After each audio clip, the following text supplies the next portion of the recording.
Welcome back, everyone, to the Back 40 Firewood channel.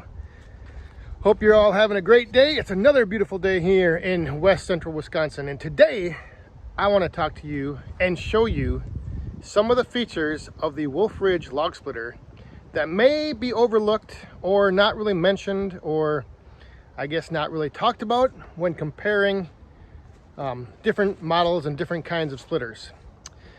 So before we get started, if you like this shirt, you can pick one up over at back40woodhound.com. Cheap little merch plug right there. So I've been seeing a lot of posts on social media asking, like which splitter is the best one out there and which one they should get and which one has the best, performance and features and all this stuff. Well, I'm not here to tell you which one you should get.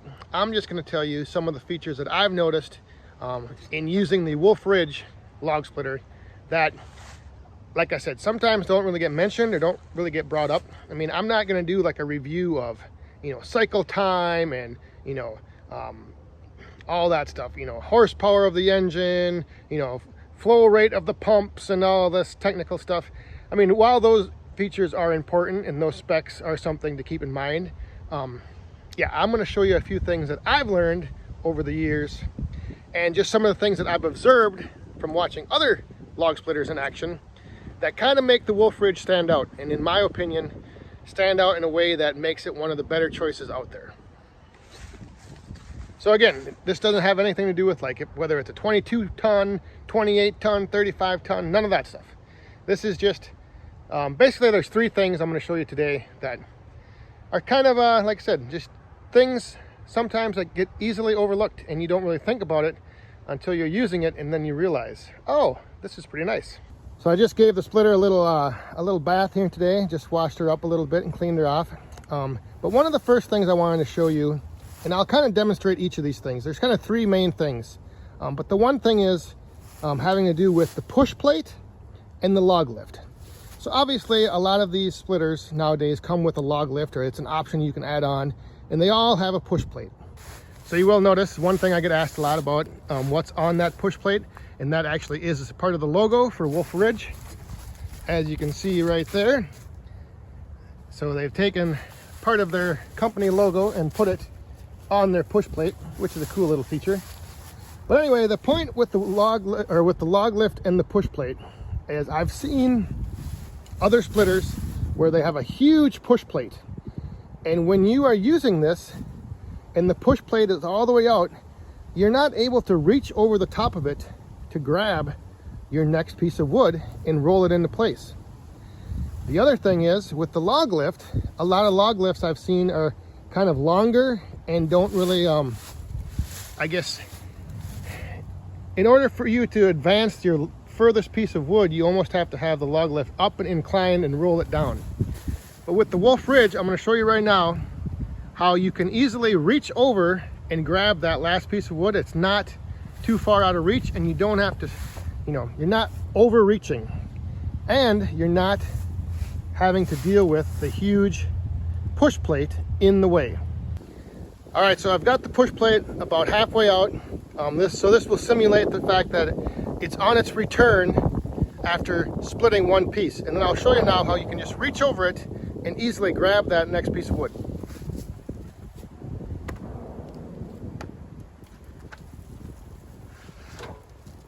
Right there, it's not in the way, it's not high where you have to reach over it. I've seen push plates that are like this high, and you have to wait for that to get all the way back before you can grab your next piece of wood.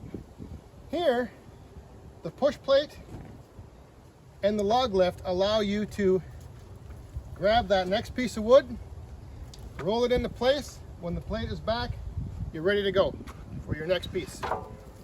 So the next thing I want to show you is the fact that the log table at the end, or the table, whatever you want to call it, at the end of the splitter is designed in such a way that it's not a big drop for the pieces of wood once they're split, and the wood will stay on the table as you push your next piece in.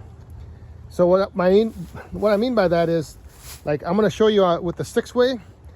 The six-way wedge, when the pieces go through the wedge and they fall off of the wedge, they land on the table.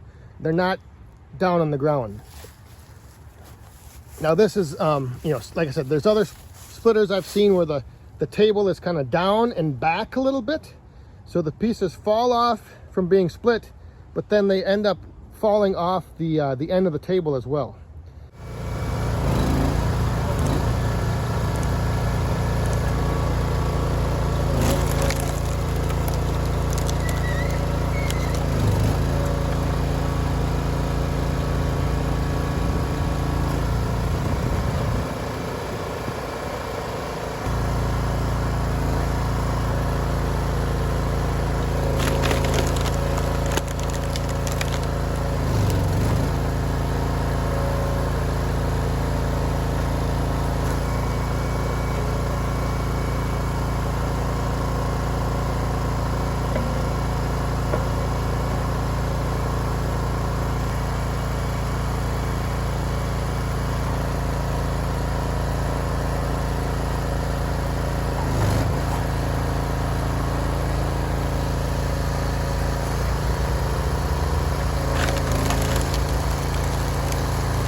So there is a good example on that last piece how the splits from the one piece, when the next piece started pushing them through, they all landed on the table.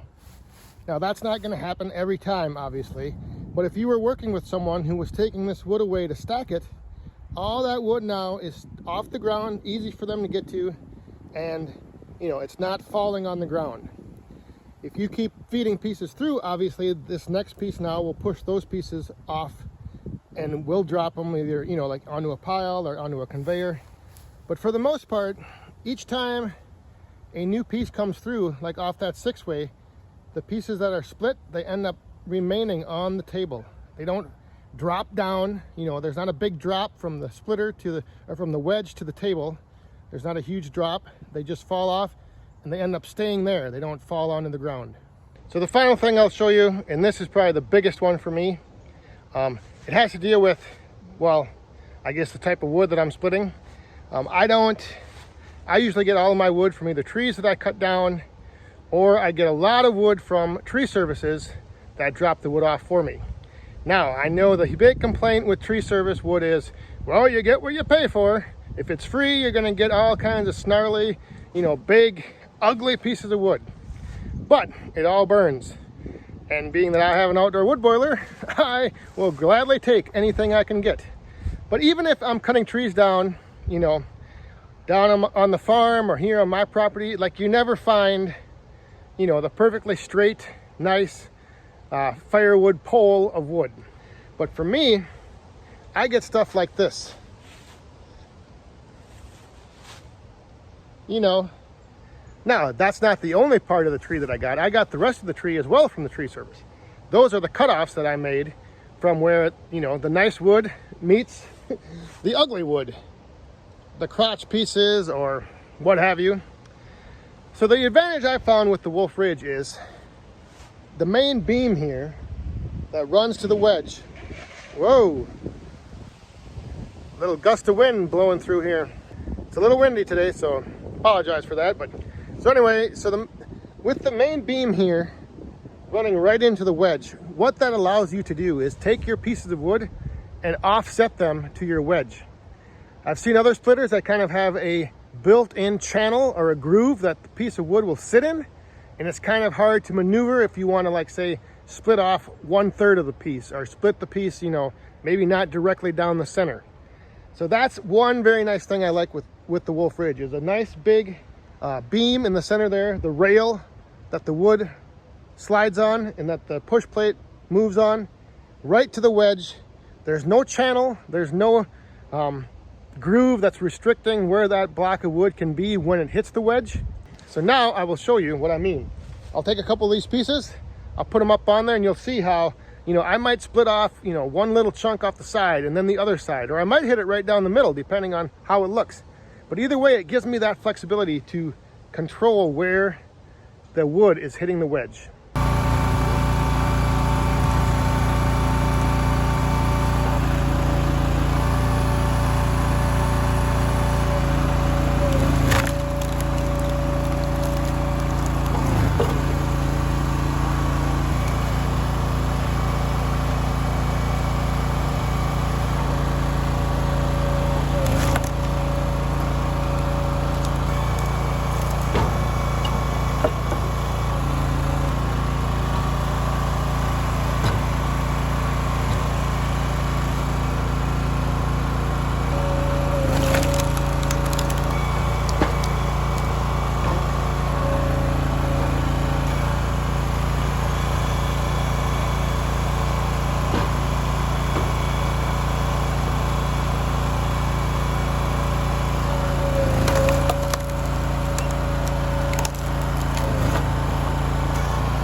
So there are those 3 big gnarly pieces of wood, the crotches and everything.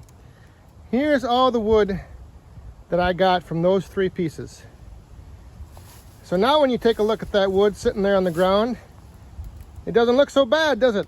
Looks like some nice premium firewood. Sure, there's a few odd shaped pieces and some smaller splits back there in the back row, but for me, burning wood in my boiler, this wood right here is perfect firewood. You would never think, if you looked at those big snarly blocks beforehand, that it could end up being split down and look as nice as that. And it's all because I'm able to offset those pieces and control my split. So there you go, Woodhounds. There's just a few things that I have found with working with the Wolfe Ridge log splitter that I like and that I think are actually big advantages that hardly ever get talked about. I mean, everyone's always talking about the features of cycle time and, you know, log lifts and adjustable wedges and all that stuff. But you have to look at the other things like, you know, being able to reach across that push plate onto your log lift and grab the next piece of wood, or not having your wood fall off the end of the table every time you split it, or like I showed here in the end, having that ability to control the size of your splits. But again, like I said, that goes back to me having all kinds of shapes and variations of wood that I split. So whatever works best for you is what you have to, you know, determine and weigh the advantages and disadvantages. I just wanted to highlight some of those features because, like I said, sometimes they just don't get, you know, they don't get talked about and you don't really notice them or they don't get pointed out. Like I said, everybody has their preference. Everybody has, you know, things they like and they don't like. Some things mean a lot to one person. They might not mean so much to somebody else. Those are just 3 things that I wanted to point out and show you about the Wolfe Ridge log splitters. So thanks for watching. Hope you guys enjoyed. See you next time. Stay safe, have fun, and be cool.